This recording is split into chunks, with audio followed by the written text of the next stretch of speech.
खेलों का महाकुंभ कहे जाने वाले ओलंपिक्स में जीत हो या हार, एक खिलाड़ी के लिए हर पल महान यादें साथ लेकर आता है। कुछ अपनी जीत से भी खुश नहीं होते तो कुछ हार में भी जीत ढूंढ लेते हैं और कुछ महज अपनी कोशिश से सबका दिल जीत लेते हैं। तो आज हम बात करेंगे कुछ ऐसे ही भारतीय एथलीट्स की जिन्होंने टोक्यो में मेडल भले ही ना जीता हो, लेकिन उनकी कोशिश में कोई कमी नहीं रही। इस लिस्ट में सबसे ऊपर नाम आता है मैग्निफिसेंट मैरी का। World champion boxer MC Mary Kom Tokyo में इंडियन कंटिंजेंट की फ्लैग बेयरर थी। कारण साफ है, 6 बार की वर्ल्ड चैंपियन और Olympic bronze medallist Mary Kom ने लंबे समय से देश का नाम महिला बॉक्सिंग में रोशन किया है। मणिपुर के एक छोटे से डिस्ट्रिक्ट चूड़ाचांदपुर में एक गरीब परिवार में जन्मी मैरी कॉम की कहानी प्रेरणादायक है। 2001 में पहली महिला नेशनल बॉक्सिंग चैंपियनशिप जीतने से लेकर 2021 के टोक्यो ओलंपिक्स तक मैरी ने बॉक्सिंग में उन ऊंचाइयों को छुआ है जिनके सपने देखने के लिए भी हिम्मत चाहिए। तो जब मैरी कॉम टोक्यो ओलंपिक्स में अपना प्री क्वार्टर फाइनल बाउट 2-3 से हारी तो करोड़ों दिलों को ठेस पहुंचना जायज था। मैरी कॉम की हार के बाद पूर्व खेल मंत्री किरण रिजिजू का ये ट्वीट हर भारतीय के दिल की बात कहता है। इंडियन बॉक्सिंग के फैंस के लिए ये कबूल करना मुश्किल था कि हमारी चैंपियन बॉक्सर मैरी कॉम अब टोक्यो गेम्स में बॉक्सिंग रिंग में नजर नहीं आएंगी, लेकिन यहाँ नतीजा भले ही मैरी के हक में ना रहा हो, एक बात तय है कि मैरी कॉम की संघर्ष और साहस से भरी ये कहानी देश की हर बेटी के लिए प्रेरणा का स्रोत रहेगी। अब एक सीनियर खिलाड़ी से दूसरे की ओर बढ़ते हैं और बात करते हैं टेबल टेनिस वेटरन अचंत शरद कमल की। 39 साल की उम्र में टोक्यो पहुंचे शरद कमल शायद अपने करियर की बेहतरीन फॉर्म में थे।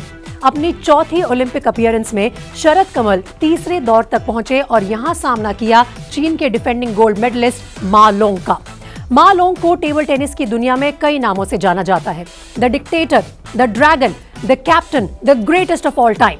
इनके सामने जीतना तो छोड़िए, खड़े होने का सोचते ही खिलाड़ियों के पसीने छूट जाते हैं।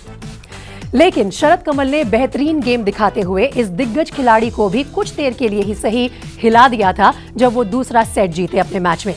आगे चलकर ये मैच शरद भले ही 1-4 से हार गए हों, लेकिन भारतीय टेबल टेनिस के पुरुष वर्ग में अभी भी इनकी जगह लेने वाला दूसरा कोई खिलाड़ी नजर नहीं आ रहा। कुछ लोग दूसरों की दिखाई राह पर चलते हैं और कुछ आने वाली पीढ़ियों के लिए राह बनाते हैं। भवानी देवी का ऐतिहासिक ओलंपिक डेब्यू भी कुछ ऐसा ही रहा। फेंसिंग के स्पोर्ट में पहली बार भारत से किसी खिलाड़ी ने शिरकत की।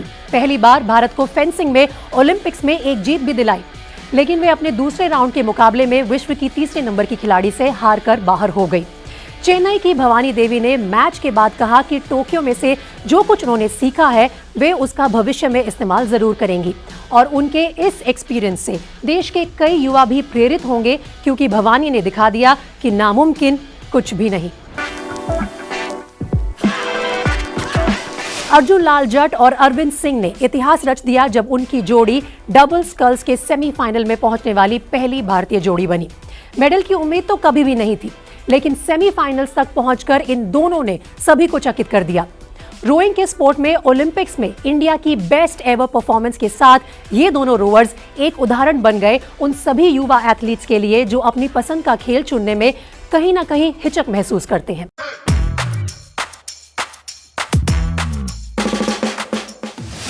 मैरी कॉम, शरद कमल, भवानी देवी, अर्जुन लाल जट और अरविंद सिंह ऐसे खिलाड़ी हैं जिन्होंने एक बार फिर साबित कर दिया कि बिना कुछ करे जय जयकार नहीं होती और कोशिश करने वालों की कभी हार नहीं होती। अगर आपको ये वीडियो पसंद आया तो इसे लाइक और शेयर जरूर करें। नीचे दिए गए कमेंट सेक्शन में अपना कमेंट लिखना ना भूलें और हमारे YouTube चैनल को सब्सक्राइब करें।